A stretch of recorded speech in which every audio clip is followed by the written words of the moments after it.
Good afternoon. Welcome back to the channel. This video is not financial advice, not financial advisor. Do your research, make your own decisions. Okay, guys, welcome back. So in this video, we're going to be talking about the crypto market, and I can finally explain this the way that I want. I've been covering this for almost 4 years at this point, and I'm happy to do follow-up videos. I'm going to kind of skip ahead over a lot of the things that I've already been over. So if you're new to this conversation in my channel, there might be some missing context, but I'll try to bring everybody up to speed. And after this video, I'm happy to do follow-up videos further explaining this entire process because this applies to all assets across the crypto space. It just, depending on the data, it might be more negatively or positively impacting certain assets depending on the data. But just this one question and the accurate answer to this question pretty much makes my case for me because this should not even be possible what I'm about to go over. All right. Now, ask your LLM, and numerous people have done this.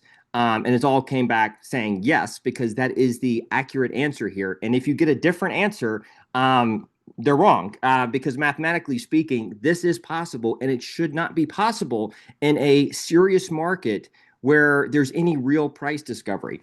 In the crypto market, if an asset has an elevated long to short liquidation ratio over a 2 or 3 year period, but it could also be a 1 or 2 year period or 6 to 12 months, this is just the way that I structured the question because it's the most accurate to the situation that I'm interested in.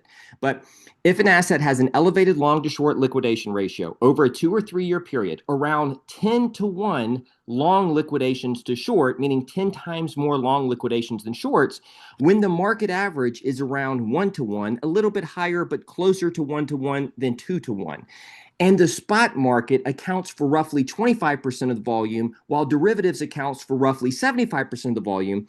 Is it possible for that asset to have a 3 to 6 month stretch or 3 to 6 month stretches where there is more or net buying pressure on the spot market, but the price still trend down over that 3 to 6 month stretch because long liquidations, people betting on the price going up, outweighed the spot buying pressure? Take your time. Please plug that into whatever large language model you use. The answer is yes, regardless of whatever comes back. That's the answer. Mathematically speaking, it is possible. Think about how insane this is. You really have to. And again, some people who aren't familiar with how the derivatives market works, you might be missing some context, and I apologize. I can do follow-up videos after this to explain this, but this shouldn't even be possible, okay? Because on the spot market, where most of us just, if you buy $100 worth of Bitcoin or ICP or Ethereum, you're going to get $100 worth of Bitcoin, ICP, or Ethereum, right? So that's the spot market, the one that most of us use. Over a 3 to 6 month stretch, there can be more demand, more buying pressure on the spot asset itself, but price still go down because traders, over leveraged traders betting on price going up, are trading so poorly that they're getting liquidated at such a high rate relative to the shorts that price overall during that stretch can go down. Okay, so I know that might sound crazy because that's how fraudulently the market is structured. In a 6 month stretch, there can be more real spot buying pressure, meaning that price, if it was only the spot market, price would have gone up over that 6 month stretch. But because there's a derivatives market attached to the spot market, if long traders trade poorly enough and the long to short liquidation ratio is skewed enough, price can still go down over that stretch because people are being liquidated going long on 100x on 100x long positions. That's how stupid this market is. Okay. That's why the ratio of long to short liquidations is so important, because if the long liquidations are being counteracted or negated by the short liquidations, then it's not really having that big of an impact on the overall spot price. But if they're not, and it's mostly just like only long liquidations when the rest of the industry is relatively balanced, it can have a huge negative effect on the spot price. Just look at these charts. This goes back to January of this year, okay? But the trend is still intact. That's how stupid this is this trend just stays intact no matter what. Almost like it's algorithmic and automated. But look at this. Even on big moves up, guys, even on big moves up. This is ICP. This is SUI. Just look at the difference between the ratio. All right. Green, all green candles are sell orders. All red candles are buy orders. This is relatively balanced. Maybe a little bit more than 1 to 1, but relatively balanced. Even on major moves up, when price is going up, there's still overwhelmingly more longs being liquidated than shorts, right? And I'm gonna explain all this, like how this can work and how this can be structured and everything else. But here's Solana. Here's the total market average, okay? And so all of these are relatively balanced. This looks like what you would normally expect to see with any asset. But when you look at ICP, it's almost, even when price is going up, it's almost only longs being liquidated, right? And so back to the original question, that really makes, I could end the video right here. And this really makes the case that I've been making for 4 years at this point. This shouldn't even be possible. It shouldn't be possible. If in a 6 month stretch, there's more spot buying pressure on the spot asset itself, price should have positive, it should have positive price performance over that period. But if you have tons of traders getting liquidated on 100 to 1 positions, price can stay flat and or go down, even if there's more spot buying pressure on the spot market. That's how stupid this is. Okay? Now, here's what you need to understand. Separate the market, but these two things work together. Okay, we've been over this many times, but I just want to do a little bit of a recap. There's two main factors that are driving the price that we see when we go check the price for Bitcoin or Ethereum or ICP or anything. There's two main factors that are driving that. Really four if you break it down into different parts here, but it's the spot market and the derivatives market and or the leverage trading market, which is the dominant player in the derivatives market. So spot buying or selling, that's one of the two main factors. So people are either buying ICP, buying Bitcoin, or selling ICP, selling Bitcoin, so on and so forth on the spot market, or the derivatives market, which is the leverage, that's the whole leverage trading conversation. A long liquidation equals a sell order. All green candles equal sell orders. That's the best way to look. I wouldn't even look at them as long liquidations. Just look at them as sell orders because that's what they amount to on the spot price. Short liquidations equals buy orders. So when you see these heavily skewed ratios, and look at how price itself corresponds with the ratio. Look at relatively balanced, right? Positive price action. Relatively balanced, positive price action. Relatively balanced, positive price action. Very, very skewed to long liquidations and prices flat or down. That's not by accident. It's not a coincidence. It's because the derivatives market, the leverage trading market, and all the liquidations and everything that come from the leverage trading market is the main driver of spot price. And the data is literally right in front of you. Not only that the data is right in front of you, mathematically speaking, this is only possible because it's the driver.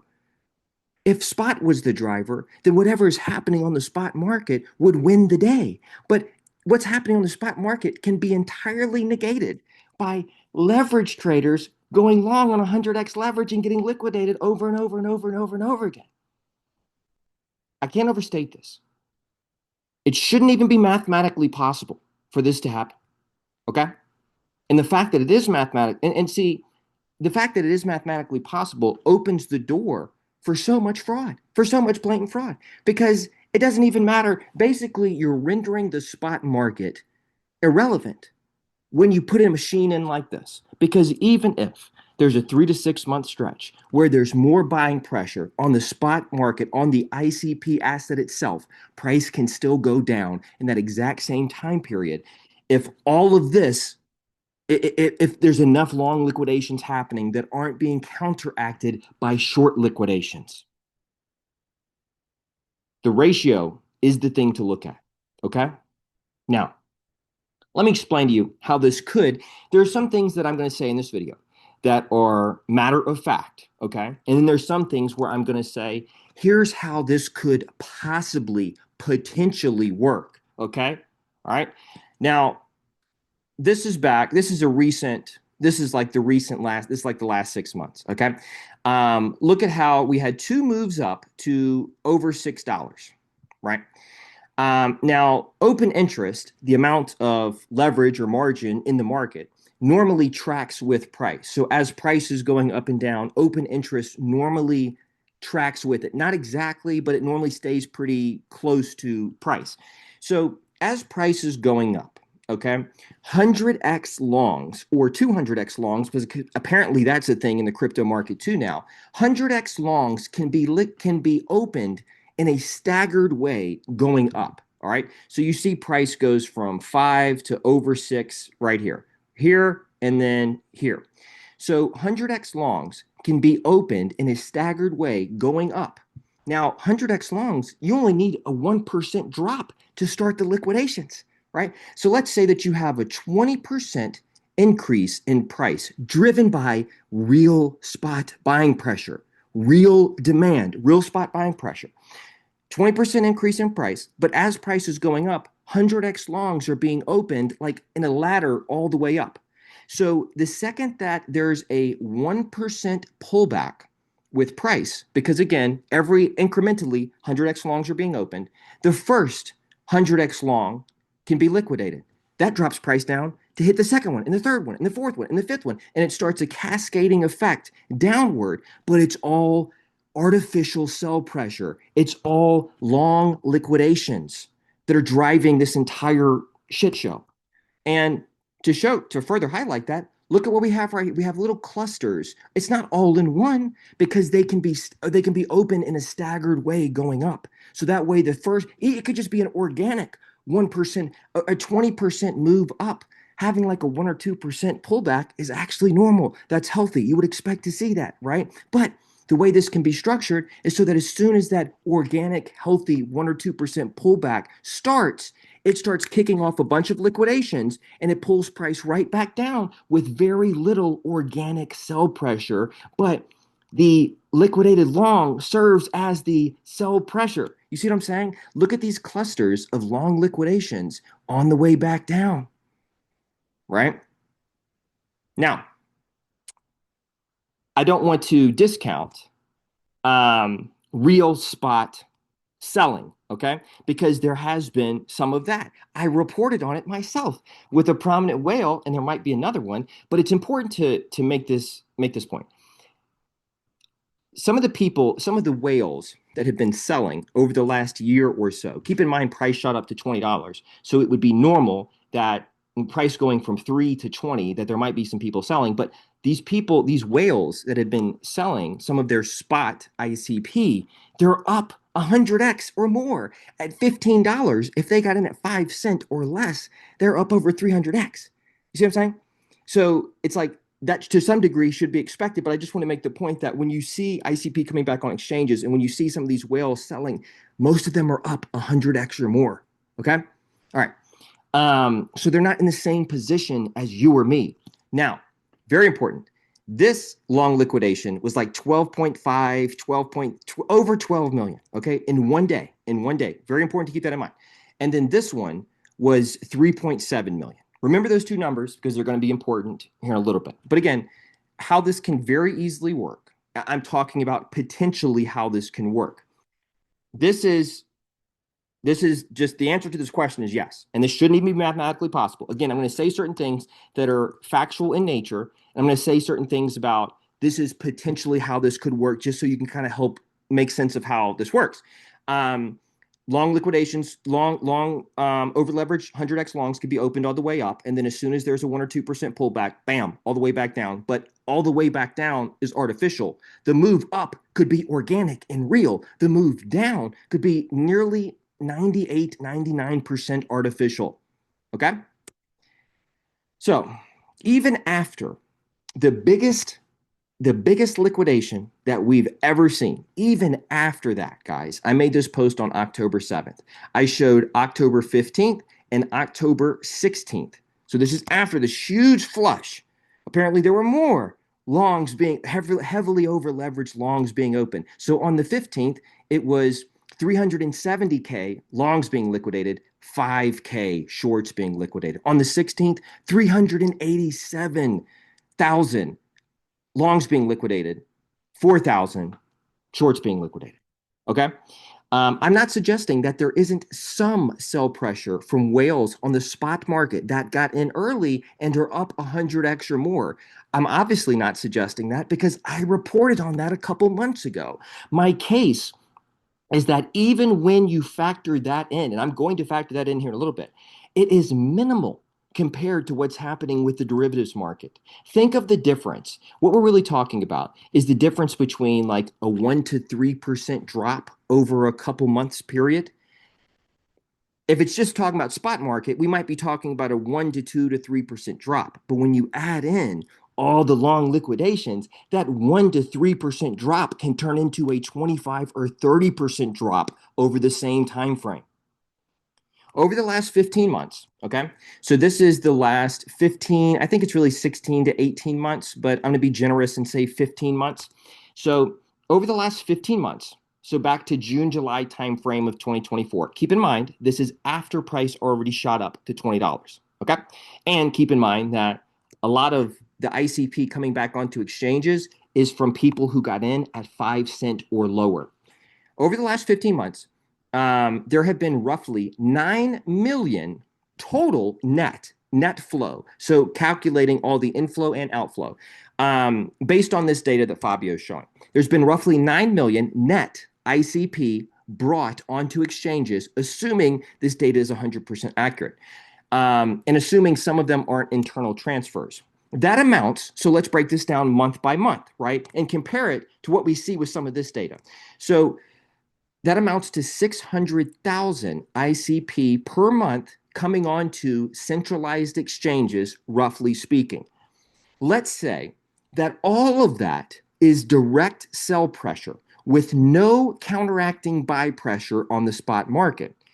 If we go back to the 5%, $5 price for ICP, 600,000. So basically just a 1 month block right here. Okay. This is 9 million coming back onto centralized exchanges over a 15 to 18 month time period. Okay.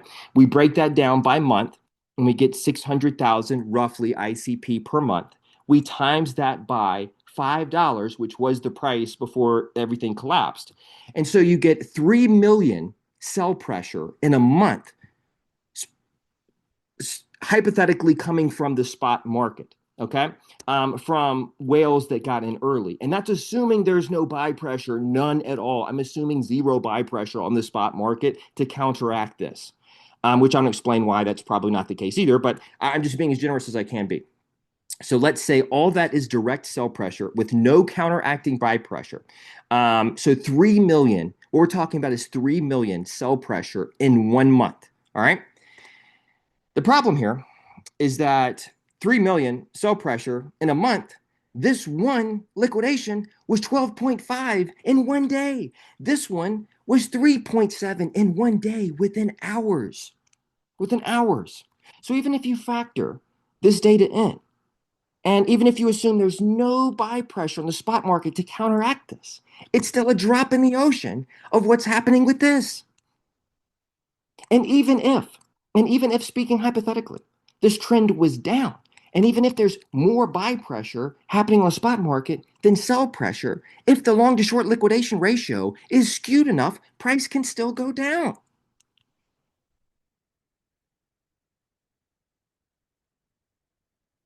Now, another very important point is it looks like that over the last, and see, what we need is we need all the data before this. We need all, because this is just the last 15 months. Fabio doesn't have it. It started tracking late, but this is still good data. But keep in mind, this is after price shot up to $20. You're going to expect to see an influx of supply as price goes up. Okay. This happens with other assets too. It's 100% normal. It should be expected. When price shoots up, you're going to see an influx of supply. Okay. To what degree depends on the asset. All right. But 9 million in 15 months is not really a whole lot, relatively speaking. Okay. And even if you run the numbers out on this, it's not scratching the surface to what's happening with the derivatives market. Okay. Um, but we're assuming that this is 50, let's say 52 million. Okay. It was back around 43 million at the beginning of this. So 9 million. So 52 million ish on centralized exchanges. Let's just call it roughly 10% of the overall supply is on centralized exchanges. Okay. But we don't know how much of this 52 million is being held by institutions and its illiquid supply being held by centralized exchanges, because institutions use Some of them do use centralized exchanges as custodians. So during this same 15-month stretch, if institutional type entities have been accumulating but also using centralized exchanges, I didn't factor this into the thing I just went over at all. But if over the same 15-month stretch, institutional type investors had been accumulating and using the centralized exchanges as their custodian, it would shift the percentage of illiquid supply and liquid supply because not all of this 52 million on centralized exchanges is liquid. A lot of it is illiquid. And this is only like 10%. Like there's only 10% of ICP's supply left on exchanges at this point. I know you got to take in things like, undispersed voting rewards and so on and so forth, but just with the numbers that we have today, out of this 52 million, that's 10% of ICP supply, right? But there's only a percentage of that that is liquid and able to be bought. A decent percentage of that is likely illiquid, all right? For any given crypto asset, when I see their overall supply on exchanges, is it possible? I already know the answer to this, but I just wanted to have AI break it down. Is it possible that a percentage of that 52 million, the percentage of that supply is owned by different institutions that are using centralized exchanges for their custodial services? Yes, absolutely. A significant portion of crypto supply is shown on exchanges is not available for trading and is held in custody by institutions, funds, ETFs, or high net worth clients using the exchange as a custodian. So there could easily have been more buying pressure. There could have been more buying pressure during this time where supply on exchanges is going up. We just don't know the breakdown between liquid and illiquid with what the centralized exchanges are holding. Okay. Why this happens? Institutional custody via exchanges. Many institutions use Coinbase Prime, Kraken, Gemini, or Binance to hold assets securely. These assets are on exchanges, hot/cold wallets, hence counted in exchange supply, but not in the exchange trading liquidity pool. Okay.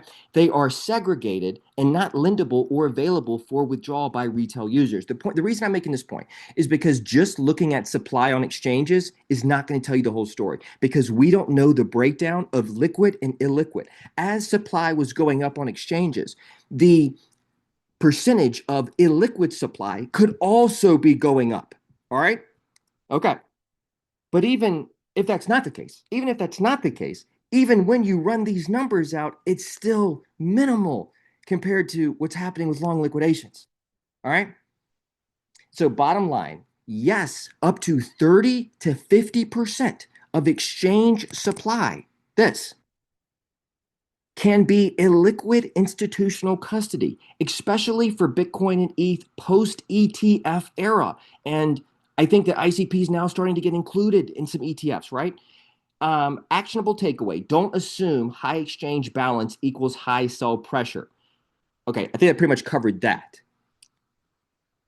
I just want to make a point that ICP's total supply is 550 million. 27% of that is locked up for 8 years and it's not dissolving. All right. So 148 million is locked up for 8 years, non-dissolving. Okay. And if you look over the same time period where supply on exchanges was increasing, and again, guys, when we have a whale that's being squeezed out of the ecosystem, or at least partially squeezed out of the ecosystem over the last year, and I've reported on this, I've even reported the amount that he was sending to centralized exchanges. He sent 350,000 ICP 2 months, like back to back month. So 700K roughly total just in 2 months. All right. That's not quite 10% of this entire stretch, but it's close to 10%, like maybe 8% of that stretch. See what I'm saying? And these people got in at 5 cents or lower. The people who are buying now, even the institutions who are buying now, are buying at $3, $4, and $5. The people who are selling now are likely bought at 5 cents or 3.5 cents. Very important detail. But during the same time where the supply balance increased, and it didn't increase a whole lot, relatively speaking, the supply held by whales also significantly increased. All right.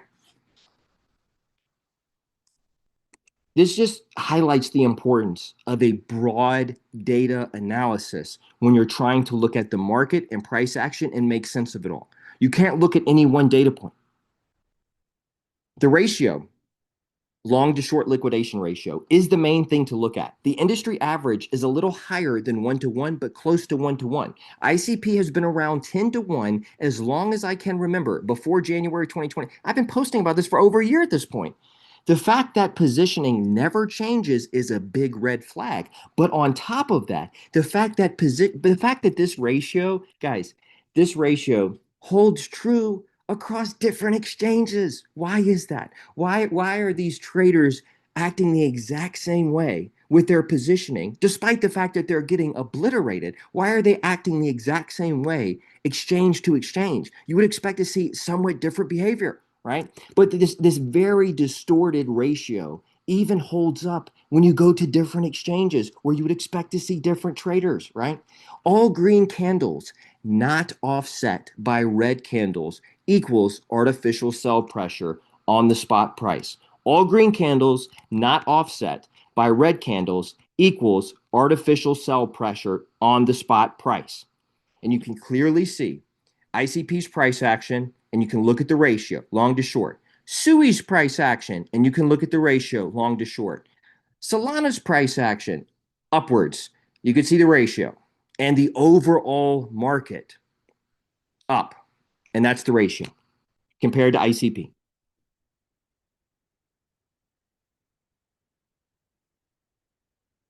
100x long, and again, this is like recap of things that we've already been over. Like, a lot of people don't realize this. 100x long that has $1,000 of collateral put up, so there's only really $1,000 of anything. The rest of that is hot air. But 100x long with $1,000 collateral becomes $100,000 position, 100K position.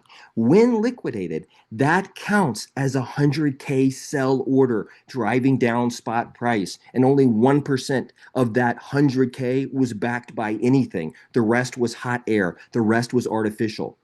My belief is, and again, part of what I'm saying is factual, not debatable, for a lot of the triggered betas in this ecosystem who don't understand how the market works and who should have just, the reason why it's taken 4 years to be able to explain this to the community is because I've had so many people in this very ecosystem who have no clue how the market works, mudding the waters. Guys, how many people in this entire industry, forget the ecosystem for a second, how many people in the entire industry have you heard raising the alarms about long liquidations suppressing price? How about zero? How about only me? I'm the one who pioneered this entire explanation because it's the most accurate explanation of how the market works. So I don't care what anybody else in this ecosystem has to, none of them understand how the market works. And people in this ecosystem would rather get caught up in their triggered beta syndrome and their own ego and self-importance and try to find little ways to potentially correct 2 to 3% of what I said, right? Just for their own self-promotion, just to further muddy the waters.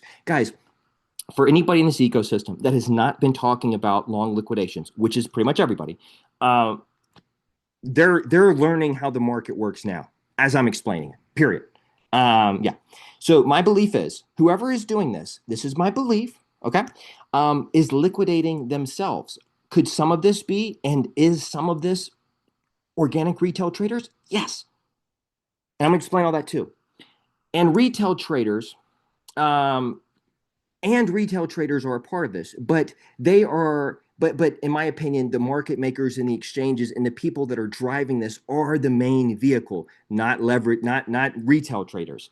But it generates this sell pressure that's coming from liquidations. It generates 100x more impact than the collateral that has to be put up. And we assume that they're having to put up 1% collateral. We assume they're having to. If it's the exchanges and the market makers that are actually orchestrating this, they might not even have to put up 1% collateral. They own the exchanges. They could just be doing this on credited accounts. It could all be funny money. We know 99% of it can be funny money. It's not that out of the realm of possibility that the 1% that they actually are supposed to put up doesn't exist either. For all we know, these could be credited accounts through leverage exchanges. Let me just go back. Once you really get this, you should understand that the market's fake. that it doesn't matter. It doesn't matter if a bunch of buying pressure comes in. They can just bring it right back down. Long liquidations and staggering the leverage longs going up, it's like quicksand. It's like wrapping quicksand around an asset and just say, oh no, you're coming right back down. Once you see it, you'll never unsee it. Like some people, after this, they'll see it. And it might take a little while for other people to really get it. It takes a little bit of education because for the most part, most of the things that people have been told about the way the market works is wrong. Period. That's why I'm having to explain it now. Um, for all we know, these could be credited accounts through leverage exchanges. Let's say, guys, think about this. Think about this, okay? Really think about this. Let's say I've explained how institutions, exchanges, market makers, how they can. I'm not saying that's 100% certain proof that they are the ones doing it, but I've shown you how they can manage price action, positive and negative. They can pump prices up if they want to with artificial price action, and they can keep prices down if they want to, right? But let's say they needed a plan for accumulating quality assets in this space. They can't buy them all at once, right? If they would, that would draw too much attention. It would cause price to go up. They just can't do it all at once. Ideally, if you're an institution with tons and tons and tons of capital, you would love to see price be as low as possible for years, for as long as possible, right? That way you can accumulate very small amounts day by day, week by week, and it doesn't trigger any alarms. It doesn't push price up, and price can stay down as you accumulate at a very cheap price. You don't draw any attention to your positioning and you don't push the price up itself.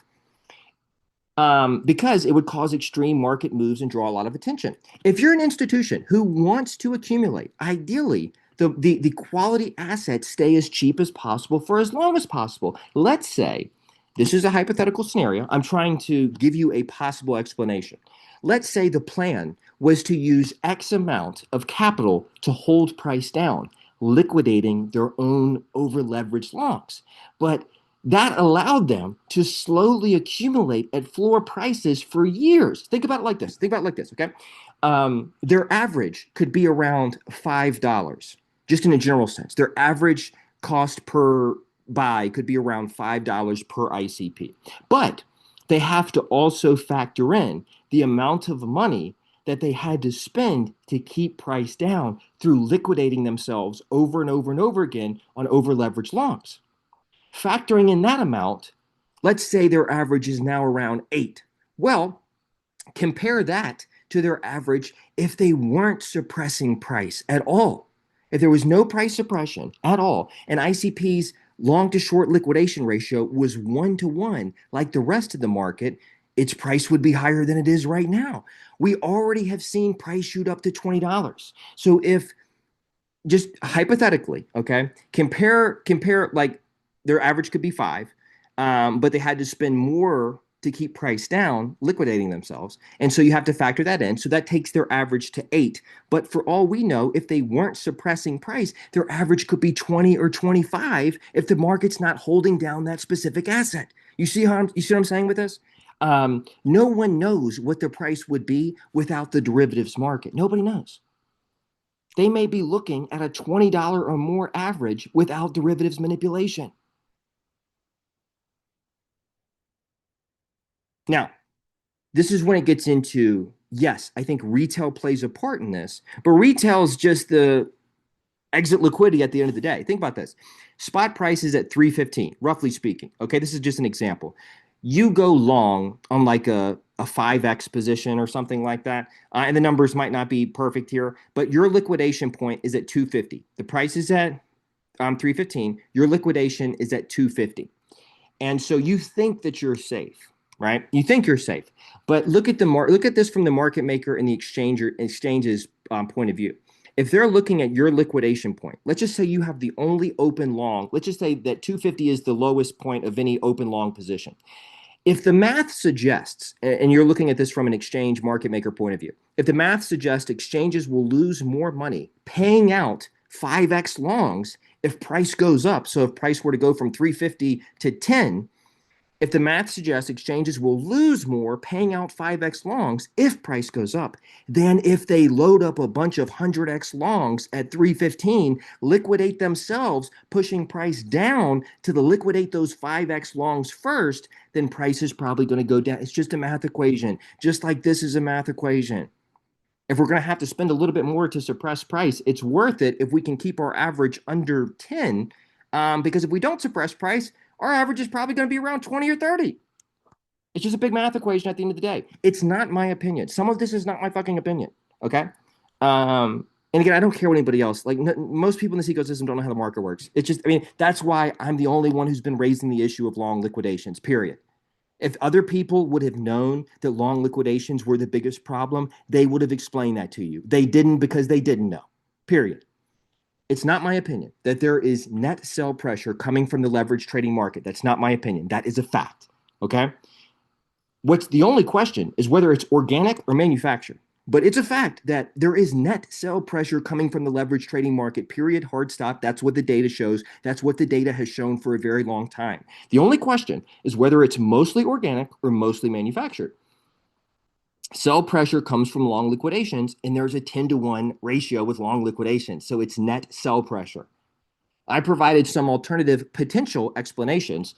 But just keep in mind, guys, people try to cherry pick like 5% of what I say to try to act like they're correcting me just for their own self-promotion. Like that's how bad triggered beta syndrome is in this community.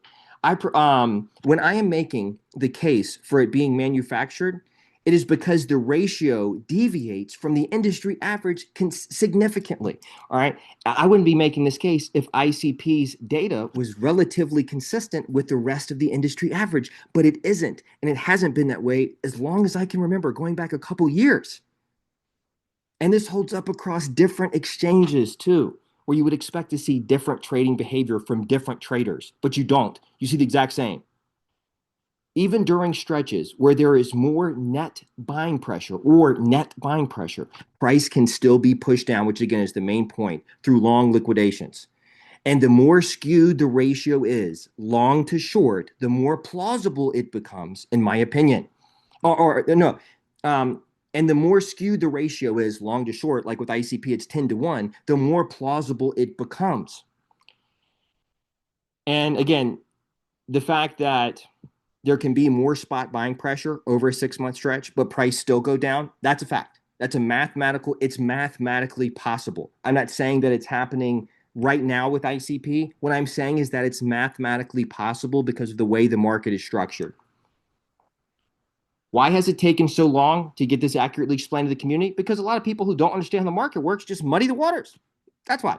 I can and will do more reporting on this, but I will say that I'm putting a huge target on my head, and I'm putting a very big target on my head because now I can really start to break down publicly. I don't think anything's going to happen, guys. I don't think regulators are going to do anything, but I think that public education, people understanding this, the more people that understand this, the more people that start raising this as an issue. The reason why more people don't even talk about this is because they don't understand how this works. Period. Nobody explains it. There's no educators in this industry. I've had to lead the education. Think about this. Think about this. Think about this. I'm not even a trader. I've had to lead the educational conversation about the future of all this tech. Not only the future about all this tech, ICP versus Web 2. I also had to do most of the education about Web 2. On top of that, everything of relating to the market and the derivatives market.